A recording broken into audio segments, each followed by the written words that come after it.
अस्सलाम वालेकुम जी। आज मैं आपको बताऊंगा कि हम प्रोस्टेट का वॉल्यूम कैसे कैलकुलेट करते हैं। किसी भी ऑर्गन का हमने वॉल्यूम लेना हो तो हमें 3 मेजरमेंट चाहिए होती हैं, लेंथ, विड्थ और हाइट। तो प्रोस्टेट के हमने 2 व्यू लेने हैं, एक ट्रांसवर्स व्यू और एक लॉन्गिट्यूडिनल व्यू। तो ट्रांसवर्स व्यू में हमारे पास 2 मेजरमेंट हम लेते हैं, एक लेते हैं विड्थ और एक लेते हैं हाइट। और इसी तरह हम लॉन्गिट्यूडिनल में एक मेजरमेंट लेंगे, ठीक है, लेंथ।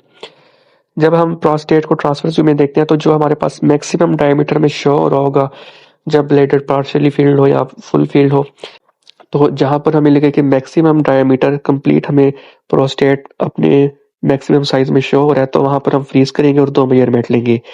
एक हम लेंगे विड्थ जो कि मैक्सिमम ट्रांसवर्स डायमीटर होता है, और एक लेंगे हाइट जो एंटीरियर पोस्टीरियर डायमीटर होता है, ठीक है। 2 मेजरमेंट हमने ले लिए। उसके बाद हम एक फिर इसका लेंगे लॉन्गिट्यूडिनल व्यू।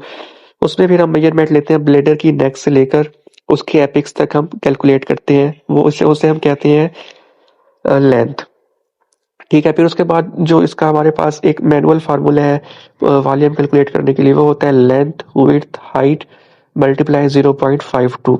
0.52 कांस्टेंट है, वो चेंज नहीं होता। उसके अलावा तकरीबन सभी मशीन के अंदर हमारे पास ये एक स्पेसिफिक होता है, जैसे ही हम 3 वैल्यू इंटर करते हैं हमारे पास वॉल्यूम कैलकुलेट होकर आ जाता है, ठीक है। जो मैक्सिमम वॉल्यूम है वो 30 ml, इसे कहते हैं 30 ग्राम तक नॉर्मल कंसीडर किया जाता है, और ये वेरी करता है एज के साथ भी।